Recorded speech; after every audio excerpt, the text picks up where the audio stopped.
Mark, another Mad Movie Mark movie review. Thank you for joining me as I review the 1949 Japanese drama Late Spring.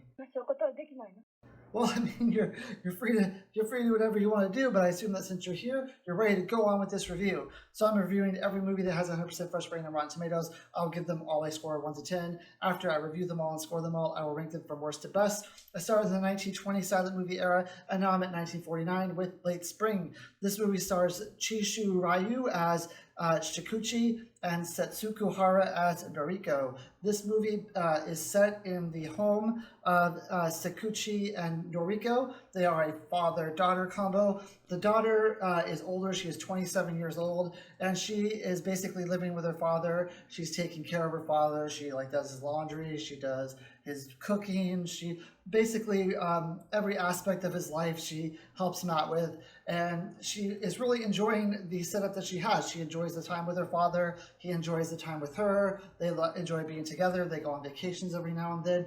It's really a nice setup for both of them. He gets her help and he has companionship, and she loves to help him because she loves him, and she loves offering that type of companionship to him as well. So it's a real enduring, nice friendship that they have. And then one day she goes, she meets a gentleman that she knows, and he is a widower. They decide to go to lunch together. They're talking, and he talks about how he is now getting remarried. Now she thinks that for some reason that is a dirty idea of, she even calls him dirty or unclean. It's an unclean idea for you to get remarried after you have lost your spouse. And for the whole movie, this is a really great running joke for this guy. He really has this dad joke throughout the entire movie where whenever he sees Noriko, he brings up the fact that he's unclean or the fact that he's dirty. And he just really, I mean, if you ever met a dad who has dad jokes and he just has that one joke that he harps on all the time, it's this joke where he constantly brings this back up that he's unclean. But anyway, she has a good time with him. She goes home, and there's her aunt visits at some point, and her aunt is talking to her father, and her aunt is saying your daughter's 27 years old. When is she going to get married? When is she going to get out of the house? And the father says, well, he hasn't really thought of this idea. And she says, well, what about that guy you work with, Hataro? That's the person that Noriko was on this trip with, and he doesn't know that Hataro is engaged. So he says, oh, I don't know, maybe I'll ask her, maybe I'll bring this idea up to her.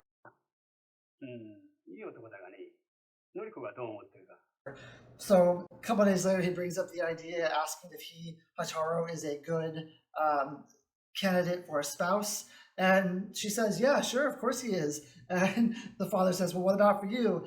And then she starts laughing, and she thinks it's really funny because he is engaged to someone else.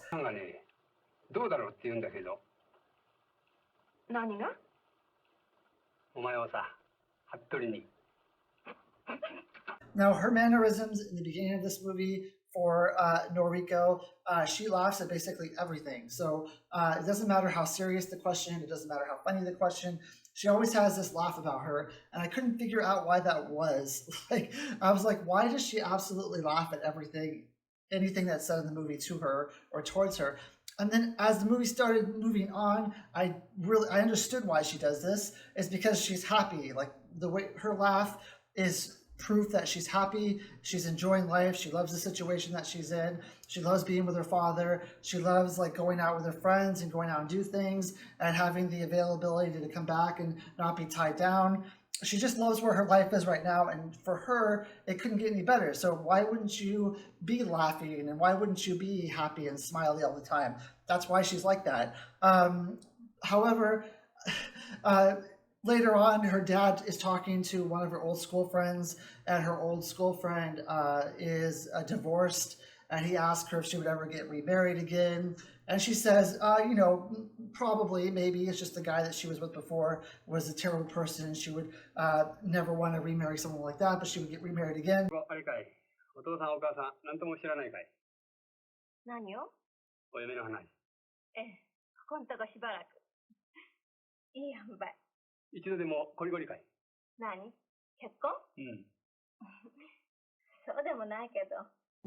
She then goes up to the room with Noriko and they start talking, and she starts asking Noriko, like, or telling, not asking, she tells Noriko, you have to like get married. It's the only decent thing to do. You're 27, you're getting older. Every girl at this age gets married, according to her. You need to get married.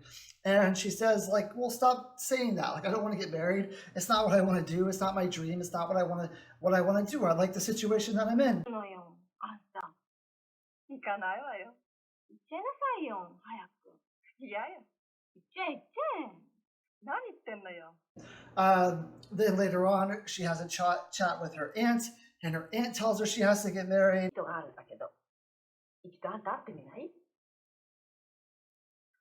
佐竹さんって東大の理科出た人で。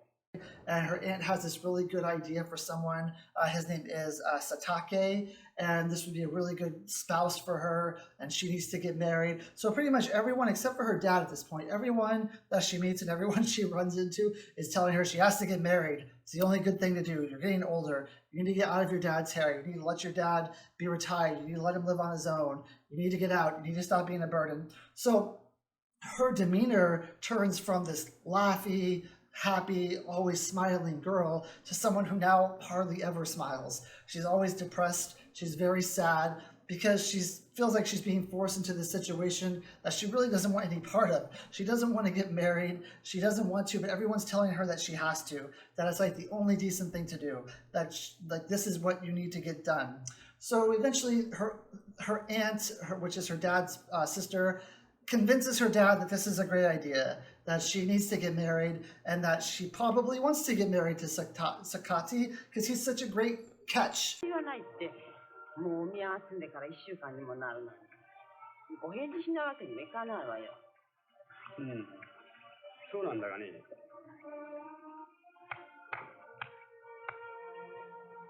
あんまりしつこく聞いてこじれられても困る。Like, there's no way she would say no to him. He has a very good job. He has very good prospects. He is definitely what you would want in a husband.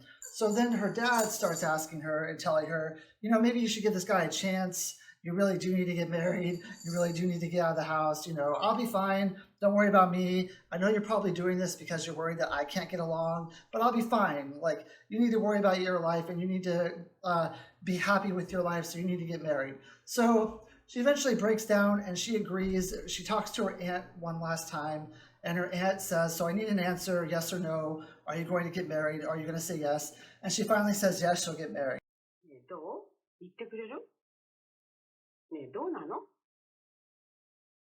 言ってくれるの？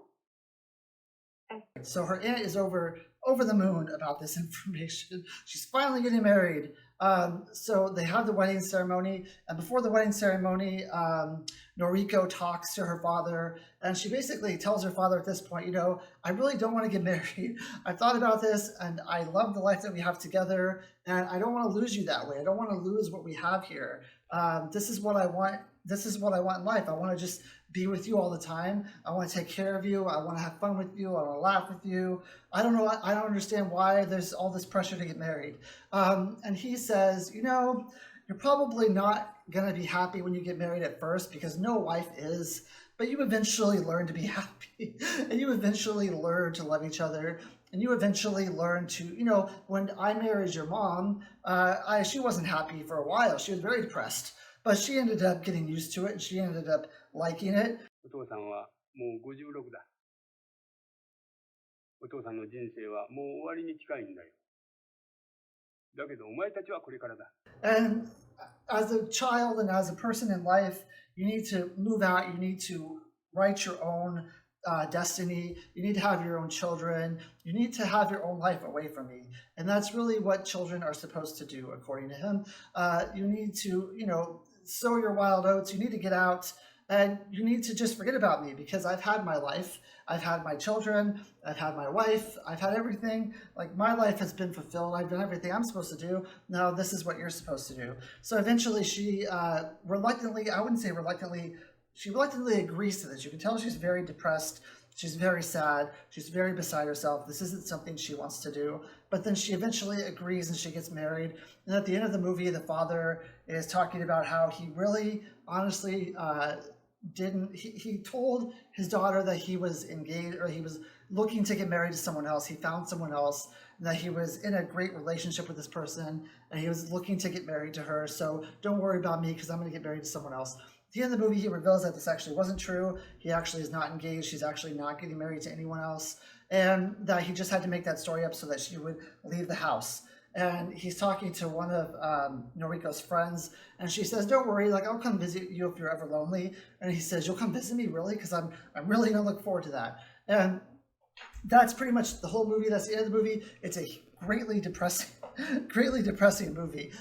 So here's my thoughts about the movie. I can relate to this in some way. When I worked at Wendy's, and I know what everyone's gonna say, a redhead working at Wendy's, come on, but it's true.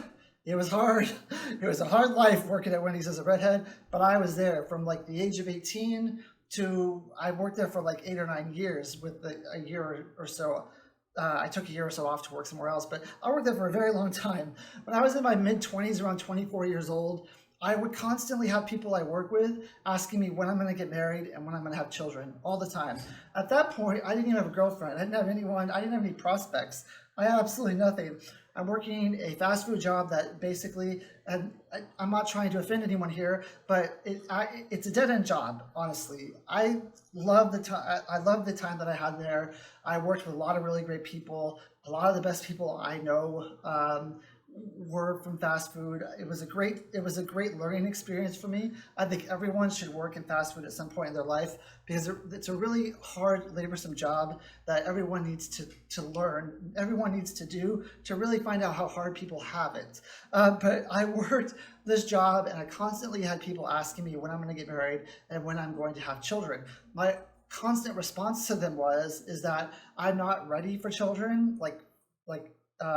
First of all, I don't have anyone to have children with, but also I'm not financially ready to have children. I'm not financially ready to get married. I'm making minimum wage. Like, this is an impossible thing to do.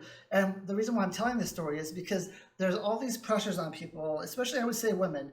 My wife currently is pregnant. She is around 30 years old, and she has all this pressure on her to have children, because she wants to have children. But for women, it's really hard, because there's a clock that you have to meet to have these children. So there's an enormous amount of pressure on people to in society, that they have to get married at a certain age, they have to have children at a certain age, you have to do this at a certain age, because that is what is accepted in society.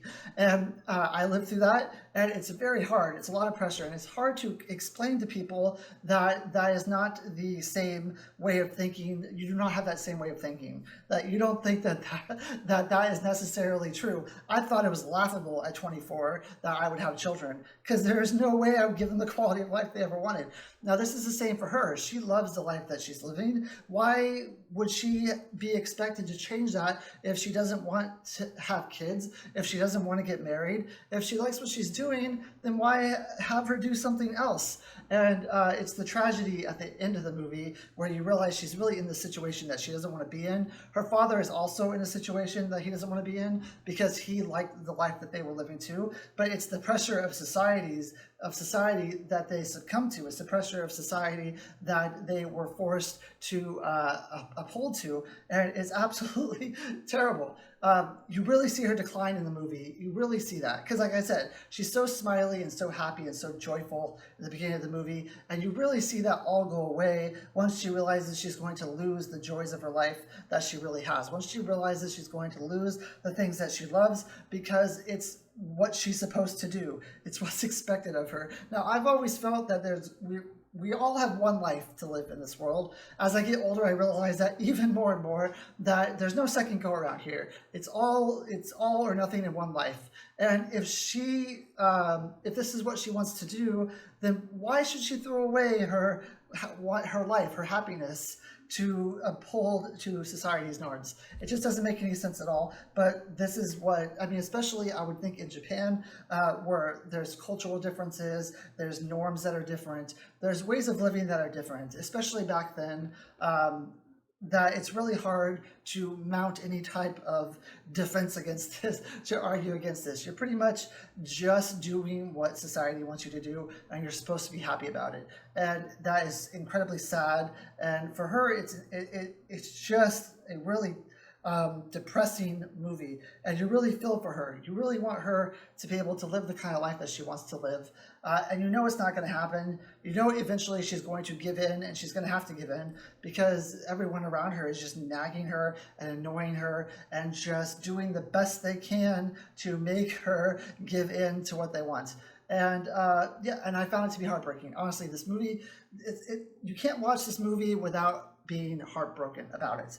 And this and Grave of the Fireflies, both movies from Japan, are incredibly heartbreaking, and they just do a really good job at making heartbreaking movies. Even I Was Born But was somewhat heartbreaking, and that's out of Japan too. They do a really good job at this. The cinematography in this movie is amazing. The writing is amazing. Everything is amazing.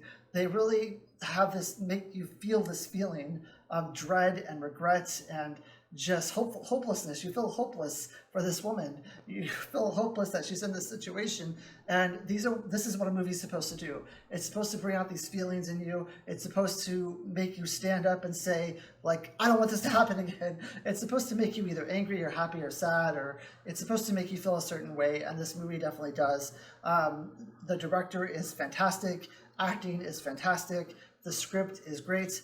I will say there are some pacing issues for me a little bit in the middle of the movie, and I don't know. I really felt like with the aunt, she was just annoying.